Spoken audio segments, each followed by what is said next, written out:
Parce qu'en ce moment, par exemple, où nous parlons de ce sujet très important, hyper important, la conservation de notre biodiversité, de nos forêts, il se passe actuellement dans le parc de Virunga une des réserves naturelles les plus importantes au monde en forêt et en biodiversité, un activisme armé qui met à mal cet écosystème,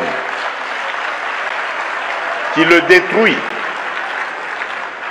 Et cela n'a pas été décidé à Washington, à Paris, à Bruxelles ou à Londres. Ça a été décidé en Afrique, et plus précisément à Kigali.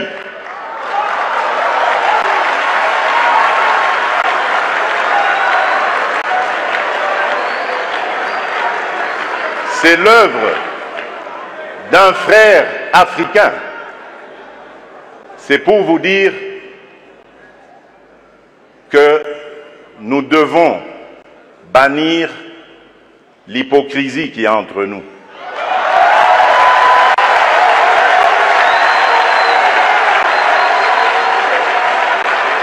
Et nous ne nous en offusquons pas, nous ne condamnons pas. Et tant que ce sera comme ça, il faudra oublier toutes les bonnes initiatives telles que celles préconisées par le président Ruto. Nous devons avoir le courage de nous regarder entre Africains, les yeux dans les yeux, et nous dire que on ne peut pas s'appeler frère et se poignarder dans le dos en même temps.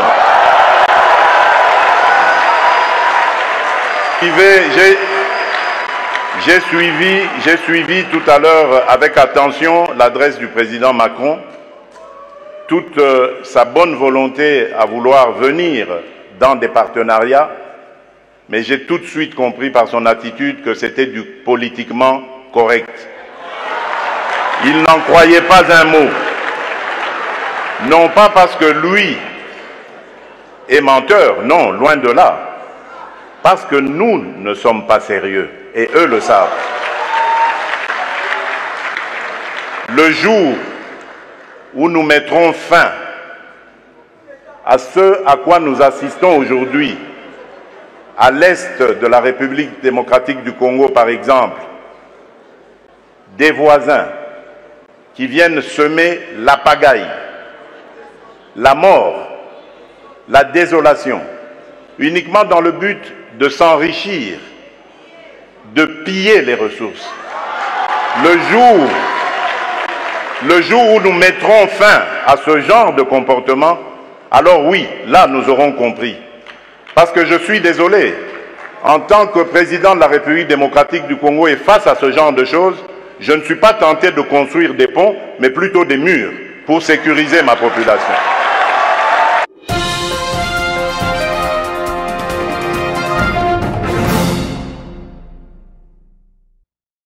De nombreux d'entre vous suivent les actualités de notre pays à travers le monde. Nous vous remercions de vous joindre à nous sur notre chaîne Africa Flashes. Nous sommes ravis de constater que vous êtes nombreux à nous soutenir. Chers amis, l'actualité récente se concentre sur l'est du Congo, en particulier sur les combats à Kibumba et dans les régions avoisinantes, où plusieurs Wazalendo sont déterminés à repousser le M23 RDF de Kagame. Cependant, dans la vidéo d'aujourd'hui, nous allons aborder le discours exceptionnel de Tshisekedi, qui a critiqué le président français et son agent Kagame, chargé de déstabiliser le Grand Congo. Cela a été un véritable coup de froid pour tous ces criminels qui pensaient que nous étions facilement accessibles. Ils ont tenté rapidement d'organiser un assassinat ou un coup d'État, mais ces temps sont révolus. Les temps ont changé. Tshisekedi n'a peur ni de la communauté internationale, ni de tous ces criminels liés à la mafia internationale, ni de qui que ce soit. Félix croit en Dieu et est convaincu que son pouvoir ne provient pas de lui-même, mais de Dieu qui lui a conféré cette autorité. Peu importe les complots tentés de s'introduire chez lui pour l'assassiner et voués à l'échec. La réalité est que nous devons vivre en paix, chercher à développer nos nations et œuvrer pour le progrès. Tenter de supprimer des vies n'est pas une solution, car cela ne résoudra pas les problèmes. Tous les êtres humains sont éphémères. Personne n'est éternel. Lorsque l'on passe son temps à conspirer et à comploter pour l'empêcher d'achever son second mandat, c'est peine perdue. Si Dieu, qui a montré en 2020 qu'il serait réélu pour un second mandat, a ainsi décidé, alors ni un coup d'État ni l'infiltration d'une femme armée ne pourront changer cela. Par conséquent, nous allons suivre de près tous les discours. Ce discours m'a profondément marqué. J'ai pensé, c'est l'homme dont nous avions besoin depuis longtemps. Nous avons eu la malchance d'avoir des dirigeants qui avaient du mal à comprendre le fonctionnement du monde. Aujourd'hui, il est impossible d'entraver le développement d'une nation telle que la RDC. Écoutons ce que Félix a exprimé face à Paul Kagame, Denise Sungerezu, William Ruto, Macron, Museveni et tous ceux impliqués dans l'instabilité à l'est de la RDC. Jamais homme n'a parlé de la sorte. Récemment, nous avons vu le président, le capitaine du Burkina Faso, s'exprimer avec assurance aux côtés de Poutine. La vidéo de son discours a été partagée des millions de fois. Pourquoi ? Parce qu'il a évoqué l'impérialisme à maintes reprises. Tshisekedi évoque également la panafricanité ou le panafricanisme, et qualifie le panafricanisme actuel de fallacieux. Selon lui, nous devrions être frères, travailler ensemble et rechercher la paix sans hypocrisie. Ce discours mérite d'être largement diffusé, car il aborde une vérité que de nombreux Africains préfèrent ignorer. Je n'ai sélectionné que 2 discours, celui du capitaine Traoré du Burkina Faso et celui du président Kédi. Ce sont ces discours qui reflètent la réalité. Le capitaine critique l'impérialisme, qu'il attribue à la France, aux États-Unis et à tous ceux qui nuisent à l'Afrique. Tshisekedi, en revanche, soutient que ce n'est pas là le problème. Il rappelle que 60 ans se sont écoulés depuis l'obtention de l'indépendance. La cause des problèmes actuels ne réside plus chez ces acteurs. Nous ne prenons pas les enjeux au sérieux. Même Macron, lorsqu'il s'exprime, estime que les Noirs ne prennent pas les questions au sérieux. Félix est d'accord avec lui, arguant que les Africains ont encore du mal à regarder la réalité en face. Il rappelle son accession au pouvoir et les efforts déployés pour collaborer avec d'autres pays africains, en particulier les voisins. Cependant, cela s'est avéré être une perte de temps, car le Rwanda, l'Ouganda et d'autres facteurs de déstabilisation ne comprenaient pas l'importance de cette démarche. Comment peut-on considérer comme frères des pays prêts à vous poignarder dans le dos? Félix rappelle également une vision dans laquelle Kagame, bien qu'apparemment amical, savait que des comploteurs étaient prêts à l'attaquer. Tout cela démontre que nous sommes encore loin de la réalité. Tant que des dirigeants tels que Kagame restent au pouvoir, le progrès est compromis. En Afrique, l'objectif de faire taire les armes d'ici 2020, garantissant ainsi la paix sur le continent, reste inachevé. Nous parlons de préserver l'environnement, mais Kagame détruit le parc des Virunga par le biais de la guerre. Cela met Macron dans une position embarrassante, car il soutient le Rwanda en lui fournissant des armes tout en prônant la paix et le développement en Afrique. Tant que les pays africains ne prendront pas les enjeux au sérieux, de tels objectifs resteront hors de portée. Nous devons changer notre attitude. Même le président Denis Sassou Nguesso, malgré sa longévité au pouvoir, est prêt à partir, car il constate que les pays voisins ne sont pas sérieux. Comment pouvons-nous parler de développement si la guerre persiste avec Kagame et d'autres? Félix Tshisekedi rappelle que pour ceux qui lui font la guerre, un mur se dressera. Il met en garde les voisins hostiles de la RDC. Sachez qu'un mur se dressera devant vous.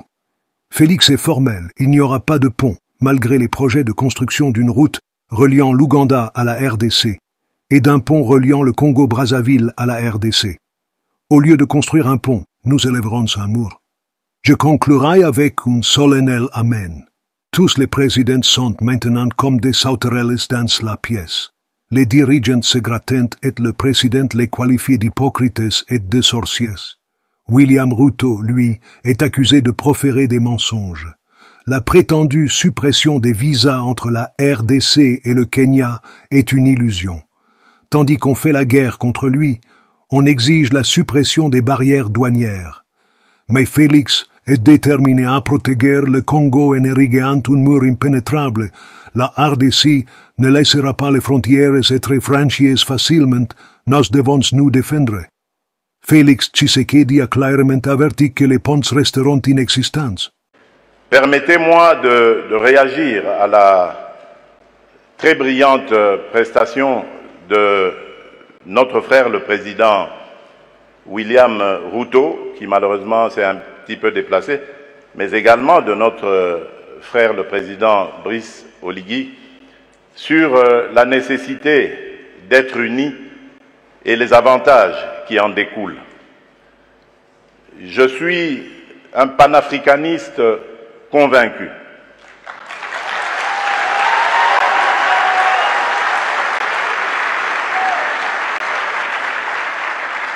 Et je suis vraiment rompu à cette conviction. Et lorsque je suis devenu, c'est ça la preuve d'ailleurs, lorsque je suis devenu président de la République, il y a presque 5 ans maintenant, la première destination à laquelle j'ai réservé mes déplacements, c'était l'Afrique. J'ai commencé par le Kenya, à l'époque du prédécesseur du président Ruto, puis je suis passé par l'Angola et je suis arrivé en République du Congo, chez notre aîné, puis j'ai fait le Rwanda et l'Ouganda, et depuis lors,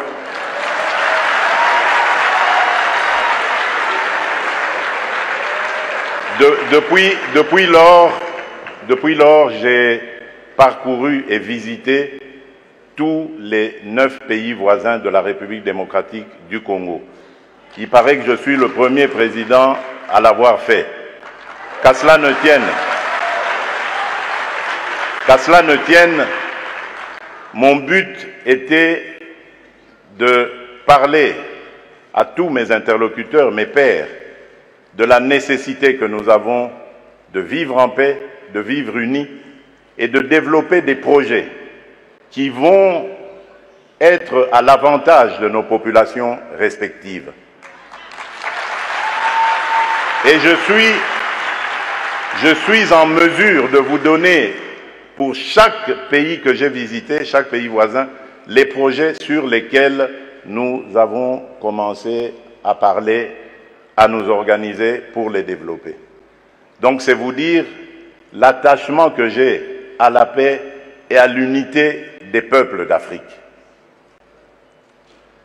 Mais, car il y a un mais,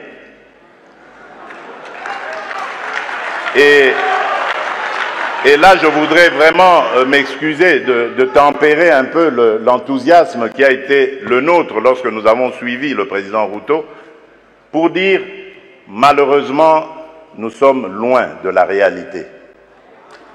Parce qu'en ce moment, par exemple, où nous parlons de ce sujet très, très important, hyper important, la conservation de notre biodiversité, de nos forêts, il se passe actuellement dans le parc de Virunga, une des réserves naturelles les plus importantes au monde, en forêt et en biodiversité, un activisme armé qui met à mal cet écosystème,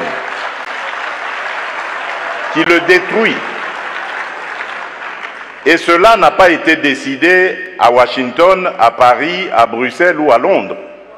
Ça a été décidé en Afrique, et plus précisément à Kigali.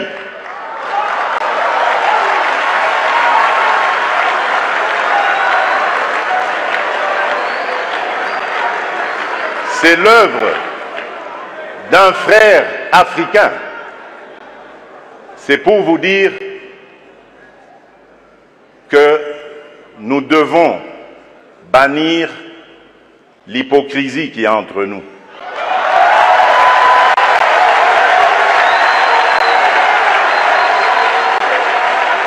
Nous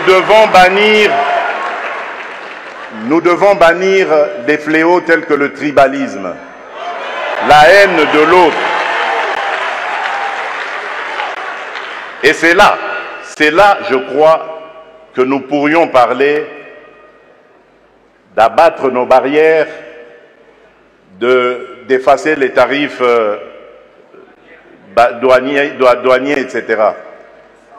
Tout simplement parce que, malgré nos engagements, rappelez-vous, à l'Union africaine, l'horizon 2020 était l'objectif pour faire taire les armes en Afrique. C'est devenu une chimère. Et nous ne nous en offusquons pas. Nous ne condamnons pas. Et tant que ce sera comme ça, il faudra oublier toutes les bonnes initiatives telles que celles préconisées par le président Ruto. Nous devons avoir le courage de nous regarder entre Africains, les yeux dans les yeux.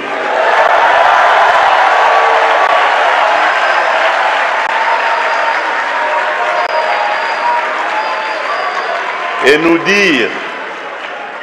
dire que on ne peut pas s'appeler frère et se poignarder dans le dos en même temps.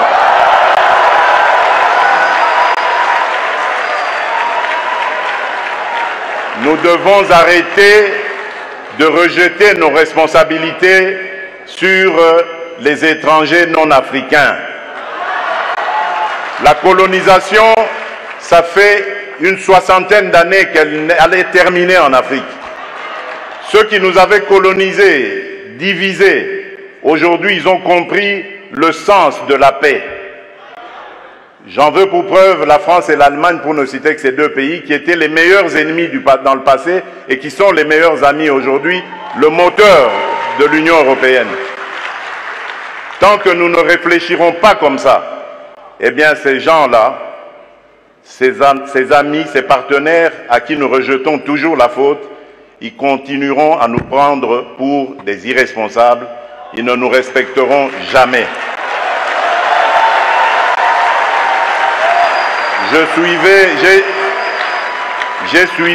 J'ai suivi tout à l'heure avec attention l'adresse du président Macron, toute sa bonne volonté à vouloir venir dans des partenariats, mais j'ai tout de suite compris par son attitude que c'était du politiquement correct. Il n'en croyait pas un mot. Non pas parce que lui est menteur, non, loin de là. Parce que nous ne sommes pas sérieux, et eux le savent. Le jour où nous mettrons fin à ce à quoi nous assistons aujourd'hui, à l'est de la République démocratique du Congo par exemple, des voisins qui viennent semer la pagaille, la mort, la désolation, uniquement dans le but de s'enrichir, de piller les ressources. Le jour où nous mettrons fin à ce genre de comportement, alors oui, là nous aurons compris. Parce que je suis désolé, en tant que président de la République démocratique du Congo et face à ce genre de choses, je ne suis pas tenté de construire des ponts, mais plutôt des murs pour sécuriser ma population. A French speaker here with us is this Dr. Lorga Jospin, who is here from Congo and will be giving us a good word on all that he's doing. Donc, Dr. Lorga Jospin, l'ambassadeur de l'Intérêt International Human Rights Commission, le droit de l'homme, diplomatie congolais, fondateur du Centre de recherche d'art Kimbagou et un artiste visuel qui est autour de la salle aujourd'hui, viendra nous joindre pour un moment. ከፊት ለፊታችሁ እንደምትመለከቱት ሁለት ታላላቅ ሰዓሊያን አሉ። ከፊት ለፊት የምታያቸውን ስዕሎች የሰሩልን ዶክተር ለሃንጋን ከኮንጎ ነው የመጡት። ከዛ በተጨማሪ ደግሞ ውጪ ስንሄድ የምታዩቸው በጣም ደስ የሚሉ ስዕሎች አሉ። የ60ኛ ዓመት እንዲሁም ደግሞ የዋን አፍሪካ ኤክስፖን ከግምት ውስጥ ያስገቡ የስዕል አውደ ርዕዮች ናቸው። እነሱን ደግሞ ራስ በረከት ማዘጋጀልን። አመሰግናለሁ።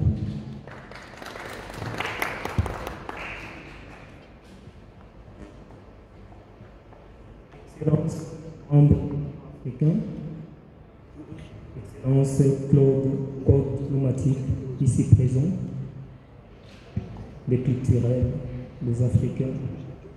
Je vous salue au nom de tous les Africains que je représente aujourd'hui. Je suis Dr Laurent Makomba Jospin, ambassadeur itinérant que j'ai représenté la Commission des droits de l'homme et tous les culturels. Je suis le président fondateur du Centre de recherche d'Akimbangu et au directeur du musée Laurent qui porte mon nom, un culturel. Je voulais adresser un petit mot devant vous parce que c'est l'Union africaine. Je parle en français, je ne sais pas si notre très cher dame peut interpréter. En ce jour, nous voyons 5 œuvres que j'ai exposées ici devant vous, qui est un concept direct de cet événement. Nous commémorons le 60e anniversaire de l'Union africaine. L'Afrique a besoin de décoller. Mais nous oublions nos aînés, nos alliés qui ont lutté aussi pour l'émergence de l'Afrique, que je cite, Papa Kimbangu, avec 37 000 familles déportées et plusieurs martyrs. Je me pose la question si aujourd'hui que l'Union africaine existe honnêtement. On voit la guerre en Afrique, surtout chez moi, en République démocratique du Congo, plusieurs viols et des tueries, et l'Occident finance la guerre que nous tous, on sait, les diplomates que nous sommes ici. Je cite un nom de Papa Gagé Nakotima, celui qui a réuni tous les politiciens à l'époque, que je cite Safé Kouma, Patrice Emery Lumumba, Madiba et plusieurs que vous voyez. Cette œuvre que j'ai intitulée l'émergence de la politique et de la diplomatie africaine. Si l'Afrique est vieil continent que j'ai représenté dans cette œuvre avec un moment avec un enfant qui donne la naissance de l'Afrique, c'est nous avons engendré l'humanité. On a inventé l'écriture.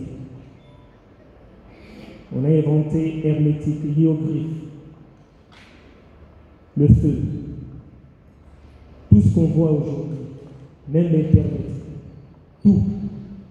Mais le monde nous a oubliés. Il est temps que l'Afrique n'entend rien du tout chez quelqu'un d'autre. On doit bosser dire et on doit se réunir. Partout si vous passez, vous trouverez l'Afrique, vous trouverez des motifs à une continuité. C'est ça l'union, c'est ça l'union africaine. Et je salue toutes les autorités ici présentes et tous les présidents de la République de l'Afrique. Et avec l'Union africaine à la tête, on doit se réunir. Ici, nous sommes dans un musée de sciences et de l'art. Nous devons pousser nos connaissances et planter les arbres, faire des inventions, que l'Afrique aussi peut inventer les engins. L'Afrique aussi peut aider le monde. Parce que nous sommes premiers du monde. Je suis sûr que vous êtes ici, si présents. Et nos ancêtres, tous les martyrs sont avec nous. Je salue tout le monde qui ont fait le déplacement de l'Europe, de l'Amérique, de l'Asie. Nous sommes même peuple, sans pourtant le couleur du peuple. J'ai parlé de l'Occident, mais je ne parle pas de peuple. Je parlais de la système. Parce que la système, c'est quelques gens, il y a de 10 familles. Mais le peuple, j'ai des amis français, belges, ce sont mes frères. Mais on doit changer le système. Comme on dit sa divinité, Papa Simon Kimba Mokiangani, que tout est commencé à zéro depuis 2023. On a inauguré le musée Papa Simon le 6 avril, que le président Félix Antoine Tshisekedi Tshilombo, que je représente aujourd'hui, à l'époque, il était président de la République. C'était le départ. Et je félicite nos mamans. J'adore le moment. Grâce à vous que nous sommes devant. Grâce à vous que l'humanité vit le jour. Vive l'Afrique. Quand j'ai sillonné l'Éthiopie, j'ai vraiment mal quand j'ai vu une vidéo au TV7 qui montre que l'Éthiopie n'a même pas les arbres, même pas l'eau potable. J'ai parlé avec mon frère, mais arrivant en Éthiopie, j'ai vu l'émergence, la volonté et l'unité. Réunissons-nous à la même corps. Je vous remercie. Merci énormément. Thank you very much. Just in brief, to summarize some of what was said, essentially, long live Africa, right? Power to us and forever.